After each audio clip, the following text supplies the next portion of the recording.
Every single decision that you make throughout the day, no matter how big or how small, is slowly draining your energy and your mental capacity. This means by the time you sit down to try to do some meaningful work or be creative, you feel completely depleted. And the people who are super productive are not just more motivated or more disciplined, they're reducing friction and reducing the decision fatigue in order to be more productive and more effective at what they're doing. And over the past year, and especially the past few months, I have been on a journey to figure out how to get more done while also being less stressed about it, because the level of stress that I had, I know I've talked about my burnout, was not healthy, and it was destroying everything and basically undoing everything I was trying to accomplish. So today we're going to be covering 4 categories of systems that I have either used in the past or am currently using in order to get more done and be less stressed so that we can protect our energy and get the mental load off of our plate. Now this video is going to be kind of a menu style where I'm going to cover a couple of different systems under each category.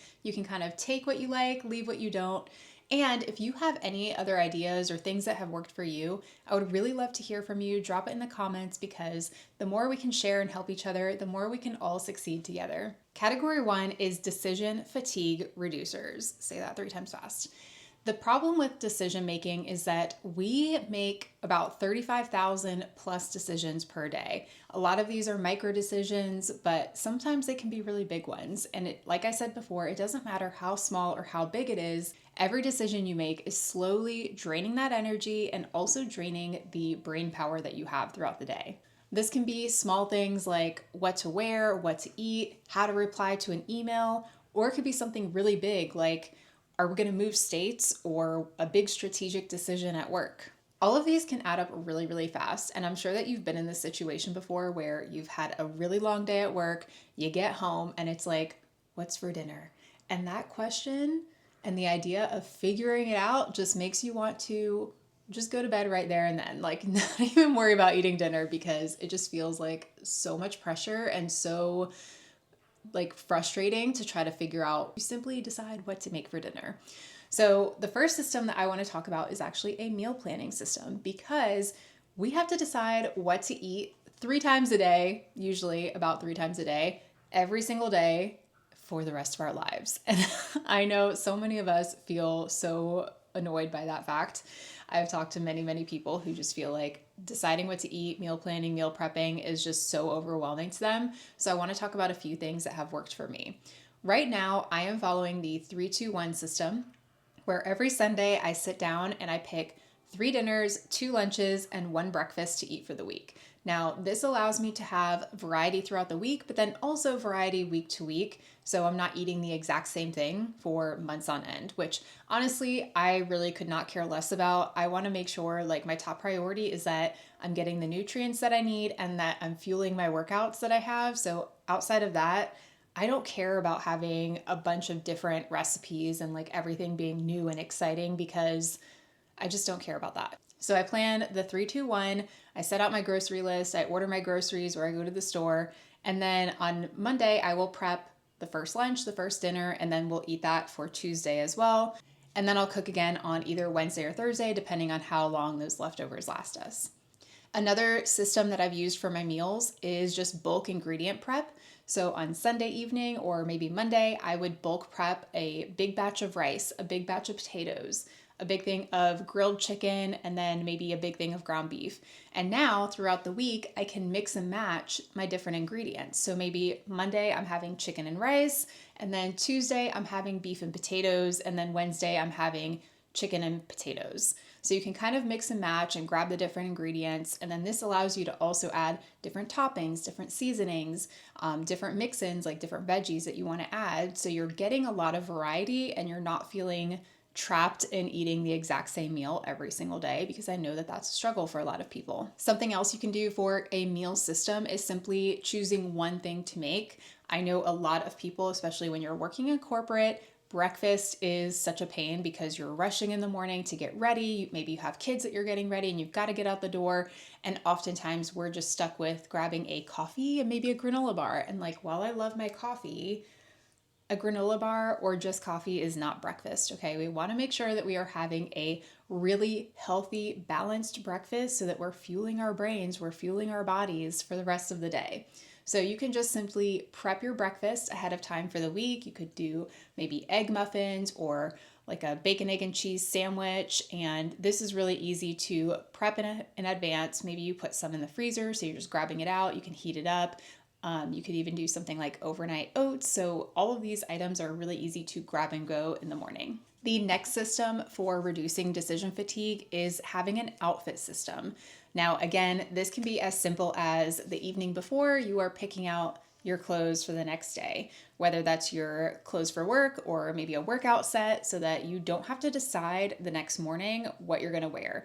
I know, especially if you're a woman, we've all been there. You wake up in the morning, you try on like 10 different outfits, you hate how everything looks on you. And then because you're crunched for time, you just go back to the very first thing that you put on and you're like, whatever, this is good enough. And then you head out the door. Remove that stress and decision making from your chaotic mornings by choosing the night before. Another system that you can use for outfits is having a outfit formula, if you will. So if there's something that you know that you really like how it looks on you, you feel confident in it. For example, maybe it's trousers and like a nice t-shirt, or depending on your work environment, of course, maybe it's like trousers and a nice t-shirt, or dark jeans and a nice blouse. Make sure that you have a couple of different options of that style of outfit in your closet so that you know every morning, like, I can just grab these jeans and this top. I can grab these trousers and that top. And you don't have to think about it because it's a style that you know looks good and feels good on you. Having this outfit formula means there are fewer choices for you to have to decide from in that moment. So that's reducing your decision fatigue and making it a lot easier for you to get ready. Now, the top tier level of this outfit system would probably be, I would say, a capsule wardrobe. This is something that I am working towards, but I haven't quite gotten there yet. So a capsule wardrobe is where all of your wardrobe pieces are cohesive. And it can be as simple as having, maybe 10 to 15 staple pieces, and then you have a couple of like more fun types of things. But I'm still in the process of figuring out exactly what does my style look like and like what do I want to dress like on a regular basis, because I do work from home and I like to get ready every single day. So even though I might be right now I'm in leggings and a tank top, but to me, I'm like, it's a little bit more elevated than just like, crappy leggings and a big old t-shirt or something like that. And I also try not to wear workout clothes every single day. Sometimes I might get dressed up in like trousers and a t-shirt, for example. But I do like to get dressed every day. And then what does my wardrobe look like if I'm running errands or if I'm working from a coffee shop? And then all the other situations in life that I have to think of. I also find that when I have scenarios where, for example, going on a date night or going out to an event, I get so stressed out trying to figure out what to wear because I don't feel like I have a wardrobe that supports those situations. And then also that feels like me, that I feel comfortable in, that I feel confident in. So I always struggle with getting dressed for date nights, going out, events, things like that. So I am working on building a wardrobe that is going to reduce that decision fatigue so that my closet doesn't look like a bomb went off because I had to try on everything and hated everything. Okay, the next two systems for reducing your decision fatigue, I'm going to kind of group together, but it's your morning and your evening routine. Now, the morning routine and also for evening does not have to be some crazy 47-step aesthetic clean girl like thing that you see on TikTok from an influencer. I know that those look really beautiful and it can feel like, wow, I want to, have a morning routine like that. But for a lot of us, it's not very realistic to pour that amount of time. Like sometimes I see people that have like a 3 or 4 hour morning routine, and I mean, that would be amazing, but it's just not realistic for me. But having a morning routine where I have several things that I always do no matter what, and it doesn't have to take a lot of time. I have several things that I do every single morning and I do them in the same order so I don't have to think about it. For example, when you first wake up, I know for me, the first thing I do when I get out of bed is I go and do my tongue scraping and brush my teeth. I don't think about this. I don't have to convince myself to do it. I don't have to feel motivated to do it. I just automatically do it without thinking. That's kind of how you want your morning routine to be. You're not deciding in the moment, do I want to do this? Do I have to do this? Do I want to do this first or that first? You just have a set plan that you follow. For example, my morning routine every single day is I wake up, I make my coffee. Not sorry, I am not waiting 90 minutes before I have a cup of coffee. That's just how it is. I don't care. I make my coffee and then I start my morning routine with my gratitude journal, with my devotional, and then I read. Once I'm done with all of that, I will either take Zeus on a walk if he's awake. Right now, he's still sleeping and it's almost 9 a.m.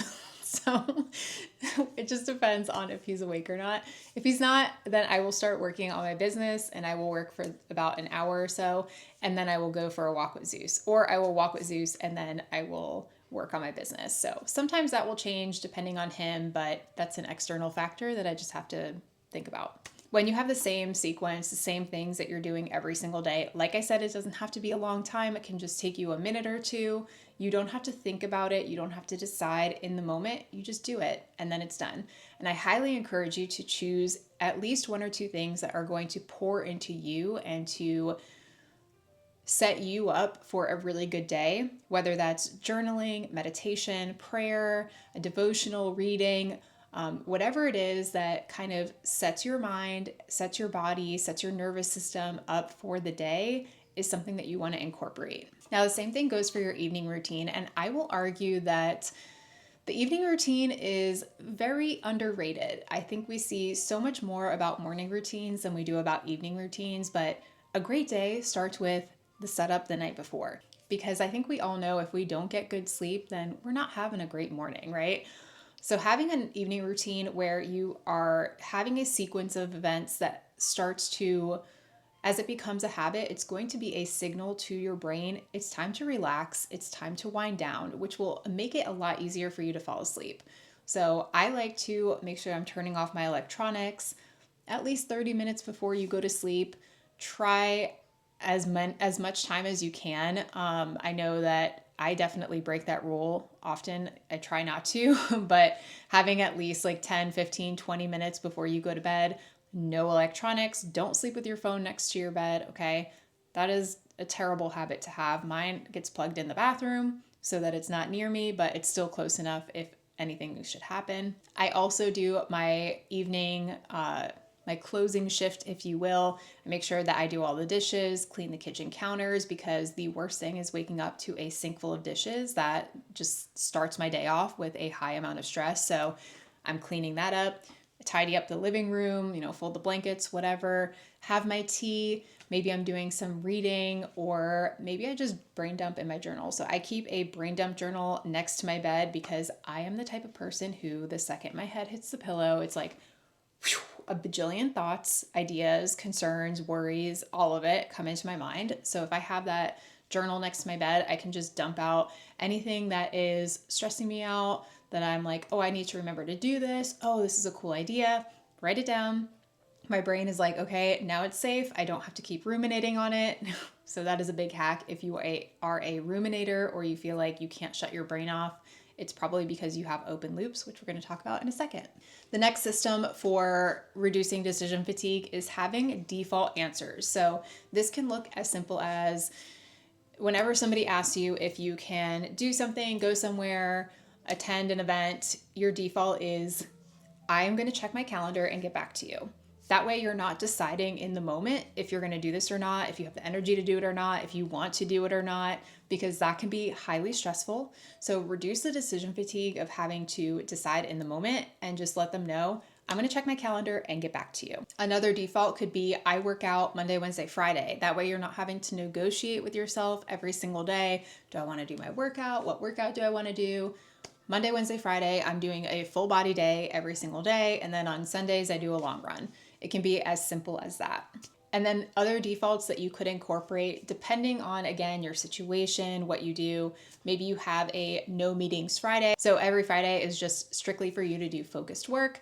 Or on Saturdays, we always go to one of two restaurants for a family brunch. That way you're not having to decide or have like a big argument about where you want to go. It's, do we want to go here or here? That's our family brunch day. Category 2 of systems is closing open loops and reducing mental load.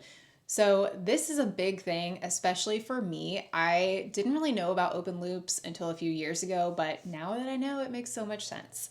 So an open loop is something that is unresolved to your brain, and our brain loves to have resolution. It doesn't want things to be open and unsolved.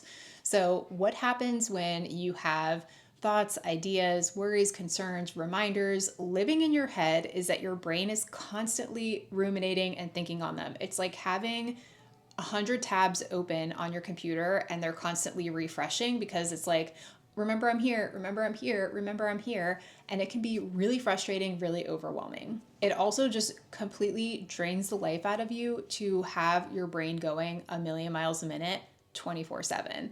So here's a couple of systems that I've used in order to reduce that, to close those loops, and to help me get more peace and rest in my life. Number one is that brain dump ritual. So I mentioned that I have a journal next to my bed that I will brain dump whatever is going on at the end of the night. I also have a brain dump note on my phone. That way I have one centralized place wherever I am that I can write things down. And then I have the notebook at night because I don't want to be on my phone when I'm in bed. So every week on Sunday, I will take both of those and I will comb through it and see, what do I need to add to my task list? What do I need to add to reminders? What do I need to add to my calendar? What do I need to add to maybe like my idea backlog? And then I put it in the appropriate place. So now my brain knows if I put something in that system, it's like, okay, it's safe. I can let go of it. I can close that tab out. I don't have to worry about it anymore. And I know that it's in a place where I can go back to it and take care of it when I have the time. Because when the thought or idea or thing comes into our mind, we might not have the time in the moment to actually take care of it. And that's why that constant reminder keeps popping up. So have a centralized place. Don't have 5 million notebooks all over the place. Have one, maybe two, like if you have one that's for, throughout the day, and then one for in the evening, like I do. And then make sure that you are going back to it and like reconciling everything that's in there. The next system for reducing open loops and mental load is to have a centralized task management system. Now, I use Notion as my one-stop shop for all my tasks because I love having the digital aspect of being able to organize, categorize, update the due dates if I need to push things out, for example, have more notes on there and add more context to whatever it is, and also connect it to other things.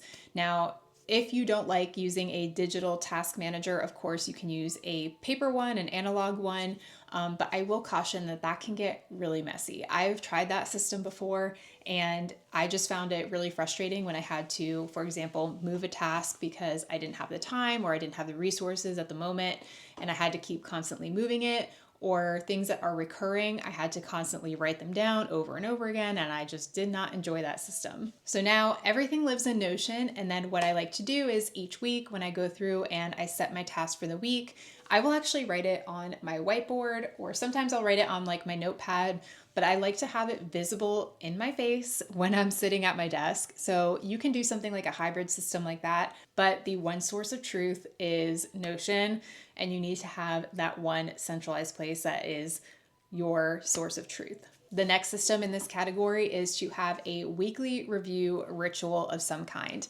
Now, this just gives you the space and the time to review, what did you accomplish? What did you not accomplish? What are the patterns that you're recognizing? What are some obstacles and how can you overcome them? This is really a time for you to see, what keeps getting put on the back burner, and how can you make sure that you're taking care of tasks and they're not sitting in the backlog for too long. For example, there were a few things that I've noticed because of my weekly review that I was constantly putting off. And these were things that took me 5 minutes, and I had put them off for like 3-4 months. Don't ask me why I do this. Okay.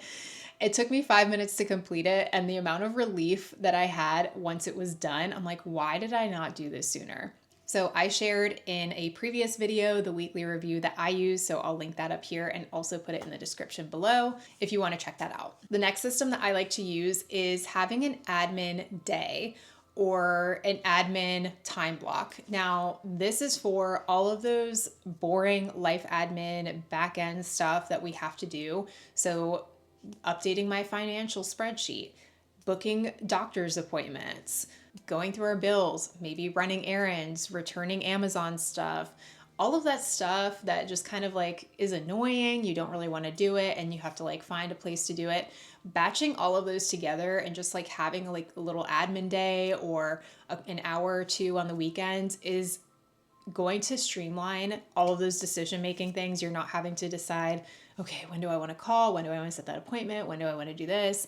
Just put it all in one big chunk. I like to make it a whole thing where I make a nice little coffee and I just make it a vibe, make it fun. With all of these things, whenever you're trying to implement new things, especially if it tends to be like a boring type of thing, like admin stuff, make it as fun as you can. Try to, incorporate things that are going to make it more enjoyable, like having a fun drink, setting some good music, maybe lighting a candle, whatever the case may be. The next system for reducing a mental load and closing those open loops is to automate where you can. Now, specifically, this is really helpful when it comes to finances. So automating payment for your rent, your utilities, subscriptions that you might have. This is just going to ensure that you are A, paying on time so you're not getting late fees, and B, reducing that decision of, okay, I need to make sure that I pay my rent. Do I want to pay it right now? Should I log in later? Whatever it is, just automate it as much as you can. Now, I will say that if you are automating a lot of financial stuff, you want to make sure that you are going through during your admin time to review all of these payments, make sure things are going through properly, make sure that you're being charged the right amount. So staying on top of that as well. And then the final system in this category is running lists. So I have a couple of different ones. For example, I have a running list for gift ideas. So anytime somebody mentions something that they like, or I get an idea for something that I think would be a great birthday gift or Christmas gift, I will jot it down in this list so that I constantly have a place where I can refer to and I'm not scrambling at the last minute to be like, oh, what do I get somebody? Another list that I have is home items. So I keep a list of things that I would love to eventually have in our home, whether that is something like curtains or a new couch. And I will just keep a list of that. Or if it's something that I see that I'm like, oh, that would look amazing. If it's bigger stuff that we need to plan financially for, I will list it in there. And then that way I can kind of keep an eye if there's a sale or something like that. If it's decor items, I will make sure to review that and be like, is this something that I actually want to buy or do I not want to waste my money on it? Another great one, going back to building that capsule wardrobe, is when I have a list of the items that I would like to have in my wardrobe.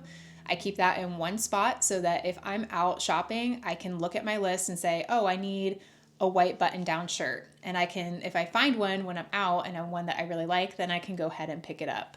I always feel like when I'm shopping for something specific and I'm like on the hunt for one thing, I can never find it. But when I'm just out, like not even worrying about what I'm looking for, that's when I find the best stuff. I don't know. Let me know in the comments below if you ever feel like that. Category number 3 is home maintenance systems. And this is one that I have struggled with so much in the past because I have a lot on my plate. I have my full-time job and then I have 2 businesses on top of that and just trying to live life and have fun. And then on top of all of that, you have to worry about cleaning the house, laundry, cooking, all of those things that are not fun.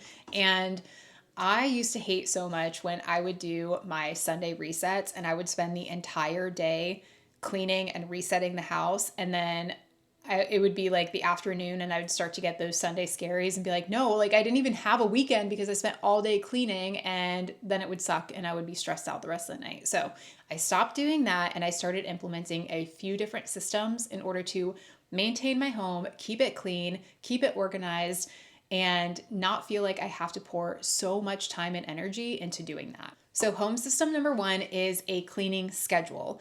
I have certain days where I do certain tasks and I don't have to think about, oh, I need to clean today. Do I want to vacuum, or do I want to clean the bathrooms, or do I want to do this, or do I want to do that? I'm not thinking about that day to day. I have a set schedule where Monday is dusting and vacuuming. Tuesday is cleaning the bathroom. Wednesdays is doing a deeper clean of the kitchen, so on and so forth. It depends on, what you need to do in your house on a regular basis. So all of these tasks get divvied out throughout the week. I just know on that day I'm doing that thing. I don't have to think about it. I don't have to, battle with myself about it. And I'm never doing everything on one day anymore. The next system is a laundry system. And here I do the exact same thing. So Monday is going to be clothes, Tuesday is going to be the couch blankets, Wednesday is all of Zeus's dog blankets, and so on and so forth. That way, all the time, laundry's getting done. And I, again, don't have to think about, oh, do I want to do like darks, lights, blankets, what? I just know, here's my schedule, I'm going to follow it. Another laundry system you could do if you want to be even more simplified with it is just to do one load of laundry a day. Wash, dry, put it away. And then that way you're not doing a huge laundry marathon on the weekend. My next home system is to have my evening reset or my closing shift, if you will. So again, I just like to make sure that number one, the kitchen is clean. If that's all I do, then that is enough for me. I make sure that all the dishes are done, the counters are wiped down, things are put away, and that's it. If I'm doing a little bit more, then I'm also folding the blankets on the couch, for example, tidying up, making sure like we don't have a ton of stuff on our dining room table, which can get overrun very quickly throughout the week. So I just do a quick tidy, nothing crazy, just like 5 or 10 minutes to make sure that when I wake up, I'm not waking up to a disaster zone because that's going to give me stress. The next home system is to have a place for everything, especially the things that you use on a regular basis. For example, we have a key hook right when you come in the front. We put our keys on there. We put Zeus's leash on there. That way we're not constantly hunting around for things. We have a little front table where we put the mail when we bring it inside. So if we need to see if something came in the mail, we know exactly where it is. We have a spot for our box cutter, tape measure, like stuff that we use in the house often. So when we get a package, I know exactly where the box cutter is. I don't have to hunt around for it or try to like rip it open with my hands, cut my finger. I've done that before. Even in our junk drawer, we know that our kitchen scissors, our lighter, our matches, our toothpicks, like all of those are in the junk drawer, even though that can be a little crazy in there, but we know that that's where it goes and it's always going to stay there. So having a place for things, especially when you use them all the time, is going to save you a lot of time, a lot of energy. And then my final home system is to have a Sunday reset, but not in the way that I was describing before, where it's, this day-long thing that is very overwhelming. So my Sunday reset now is maybe an hour or less. So I make sure that I'm washing my bedding, making sure that we have like a nice, fresh, comfy, cozy bed to get into on Sunday night. I do my meal planning and prepping. So as I go through my weekly review, I am figuring out what we're going to have, and then I order our groceries. And that's it for my Sunday reset. I don't really do anything crazy. I don't do a ton of stuff. I'm trying to, get things set for the week ahead without taking away from enjoying my weekend and having fun. And our final category for getting more done and having less stress is having energy protection systems. Now, this is like a newer one for me that I've started implementing. I didn't really think about it a lot before, but I have a previous video where I talked about energy management versus time management. And our energy is so much more important than just having time, right? We could have the entire day to do something, but if we don't have the right energy for it, it's going to be so much harder to get it done. So the first system in this category is time blocking by using your energy patterns.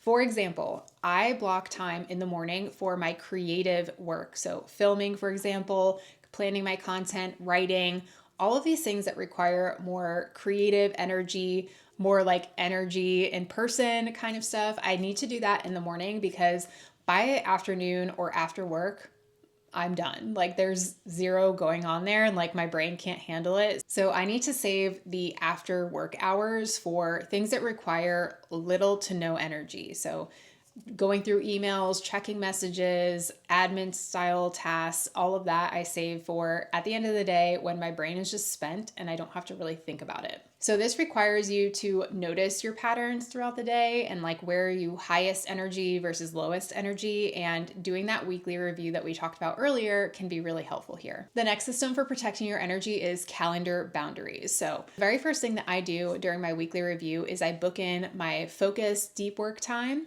I book in my workouts or anything like that. And then I also book time for rest and relaxation because I want to make sure that I'm taking care of me so that I can show up my best for all the things that I need to do. Another system is having phone and notification or tech boundaries. This one is so important because I cannot tell you the amount of stress that I see from people every time there's like a ding or a ping. I know every time I hear like that Teams message noise, it's just like there's like a physical reaction to it. So turning off notifications as much as you can. With my phone, I have absolutely zero notifications that show for any social media. Like I turned all of it off 24/7. I don't see that little ugly red bubble if there's notifications. I only see the notifications when I go into the app. I also have my phone on some level of do not disturb or focus mode 24/7. So the only thing that I'm really getting notifications for are my immediate family and a couple of close friends. If they send me a message or call me, it's coming through. They're like my little VIP list. Everything else, I'm not seeing it until I go into my phone and like look at my messages or look at my phone calls or something like that. Nothing else is getting through. I don't want to have a bajillion pings and dings throughout the day. I don't want to be distracted or have my focus redirected by an email coming in about a 5% off sale that I don't even care about. So making sure that you set your phone up with good boundaries is going to go a long way in protecting your energy, reducing that mental fatigue, and reducing decision fatigue. Because every time you see a notification, you have to decide, am I going to look at that or am I going to stay focused? All right, so those are all of my categories of systems for getting more done and also having less stress. Like I said in the beginning, if you have additional things that you do that work for you or that you've tried in the past, please share them below in the comments because we're all trying to get better here. So let's help each other out. Let's share things that are working. And remember that you don't have to implement everything right now. You can start with one thing. And once you get the hang of it, you can start to add in more things. Don't feel like you need to overhaul your entire life in a moment. If you enjoyed today's video, please like and subscribe and leave a comment about which system you really want to try implementing first. If you know of anyone that would benefit from this video or that would benefit from having more systems in their life, please share this with them. It really helps me grow and I appreciate it so much. And I will see you next week. Bye.